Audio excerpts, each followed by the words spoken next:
Hello and good morning to you. Welcome to Locked Out with Craig Rennie.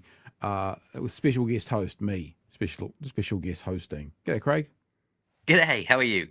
Yeah, I'm doing good, mate. All right. There's already media sources starting to release some information. First of all, tell us what today's event was. What are we finding out today? Sure. So today's event was the quarterly release of gross domestic product data, or basically how big is the economy, and what bit's been growing, what bit's been declining, and what does it mean in general for New Zealand and for our economic future. And this is, correct me, please, here, when they say if you get three of these in a row, you're in recession, the three Two, quarters, is that correct? Two in a row, you're in two, recession. two in a row. It's a And technical definition of a recession. Okay. So I can see some media outlets are starting to report it. Why don't you just give us Yeah, the top line figures, remembering for people watching or who watched on demand, you'll be back with us tonight at 9 o'clock to go yeah. into a bit more depth, back with BHN. So tell us what you found out. So very briefly, Stats NZ released the data today, which shows that the economy grew, which is really welcome, by 0.8% in the March quarter, so to the end of March 2025. But on an annual basis, the economy fell by 1.1%. So it's smaller by 1.1%. So it's up by 0.8% in the 3 months at the start of this year, but it's down overall by 1.1% over the full 12 months of this year. Do And essentially, do we look at what do we look at? What's more important, the 12 but monthly figure or the quarterly figure? they're both important, but they tell Okay. you different things. Okay. So essentially, we've had effectively zero economic growth over the past 2 years. Over the past 2 years, the economy has grown in total by 0.3%. Okay. On a per capita basis, the economy, what have we got? GDP per capita is now 52,872, Mm-hmm. and that's smaller than it was in March 2022. So, over the past 3 years, on a per person basis, the economy is actually smaller than it was. We saw falls on an annual basis in 11 of the 16 sectors in the economy.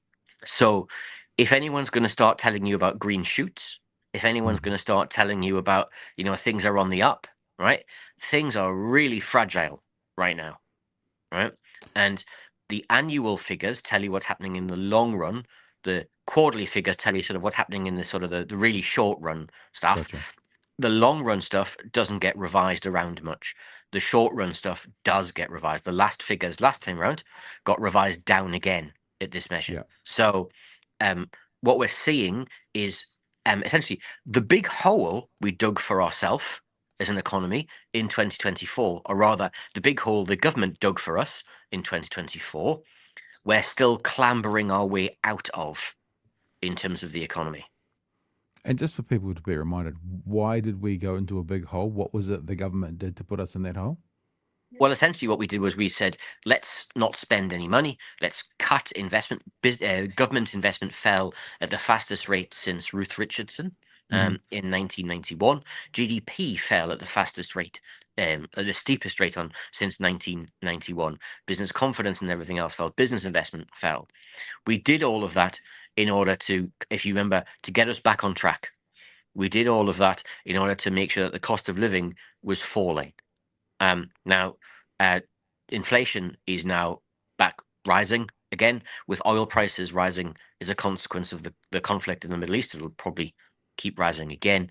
Yeah. What we're essentially seeing is we induced a huge recession, a very steep recession last year, and we're still climbing our way out of that recession. And so this big bounce in data, this 0.8% increase in the 3 months, is essentially part of trying to get us back out of the hole we dug in 2024. So 0.8%, I'm just seeing a few media companies release some information. Here's some stuff on the RNZ. 0.8%, as you say, it follows a revised 0.5% growth in the December quarter. 0.8%, can we go, if that would be an annual amount, if they did that every quarter, what would that be? 4 8 to 32 of 3.2%? Is that how they work it? Or is 3.2, it? yeah, it would be compound. So 3.2, Right. 3.3%. What would be a good number? I Um, don't mean a crazy, let's pull a rabbit out of a hat magic number. What yeah. would be a good number for GDP growth in a year, in a 12-month period? So trend growth over Mm. the past, oh crikey, since Q3 2009 is about 2.8%. Okay. So a number above that is good. What we're seeing here, though, is that essentially we have a phrase in economics. It's called a dead cat bounce, right? And we call that because even dead cats bounce. And Right. so we saw a big fall in 2024, and so we're Yep. seeing a little bit of a bounce back from that big fall, but we're still not back at where we were in terms of the economy. On a quarterly basis, the economy is actually still smaller than it Mhm. was at the election.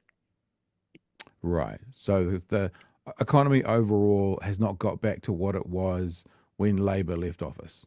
In the Q4 2023 Yeah. data, the quarterly figures adjusted for inflation were bigger in 2023 than they are right now. The numbers you're looking at today, it's always the question, isn't it, Craig? How much do you lay at the I mean, because it doesn't sound like 0.8 is particularly bad, but it's so. But what I hear you saying, you made that comment about if you hear people saying green shoots, sounds like what you're saying is we're on a knife edge. Well, Yep. yeah, what we're really seeing here is that there's lots of more timely data. So this data is up until March, right? Right. We've seen the performance of services index hit recessionary territory. We've seen the performance of manufacturing data hit recessionary territory. We've seen a whole bunch of indicators essentially since that data turn down. And so the risk is that growth, that bounce back that we saw from that really steep fall, we Mhm. don't see a continued growth. Essentially, we see slow, no, or negative growth starting to occur again. Yeah, reports are saying here, I'd like you to speak to this. Data released over the past month show a sharp slide in the manufacturing and services sectors, and soft retail sales have led to suggestion the gains of the first quarter have already been wiped out. Yep, essentially, what we see in this data released today might well be the high watermark for for that economic growth, and that when we look at other data in the labor market, there are 23,000 more people on job seekers. Yeah, 48,000. So 48% of Kiwis last year, according to the labor cost index, got a pay rise less than inflation.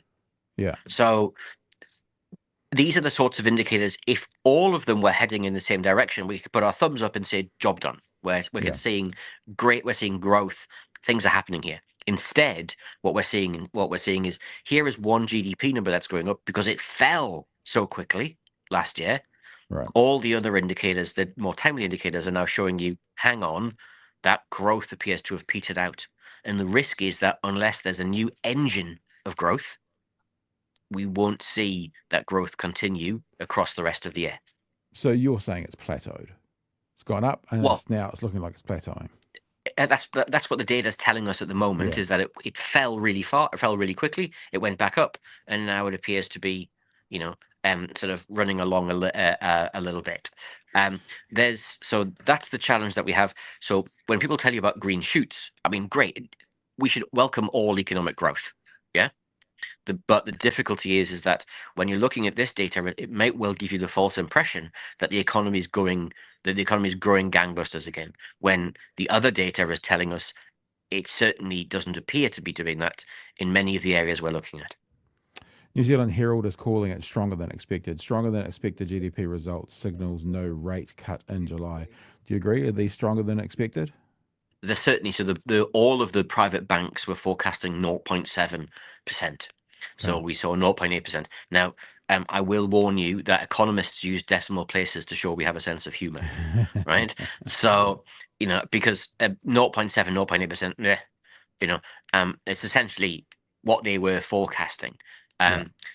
Um, I'm not sure the Reserve Bank will care one way or the other at the moment, because it will be looking through that quarterly data and looking at the annual data and saying, well, hang on a second, we might be growing, but we're still way behind where we were even last year. All right. Two quick questions. The first one is when we look at these quarters, these 4 quarters each year, is there trends that one's particularly strong, one's particularly weak? Like, do we look at like the Christmas period being better because there's lots more spending out there? Like, and if that is the case, what does this one usually show us? Yeah. So essentially what we do is we use the seasonally adjusted data. So Right. we smooth through, because you're absolutely right, there are peaks and troughs in the data associated with Christmas, for example, for retail and other Yeah. things. And so we smooth through that data by using the seasonally adjusted data. And we also smooth through it by using the real data rather than the data before inflation.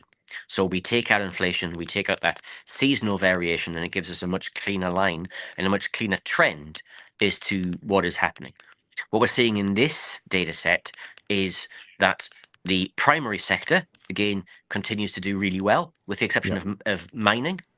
But Yep. we're seeing really poor data in particular in manufacturing and in services.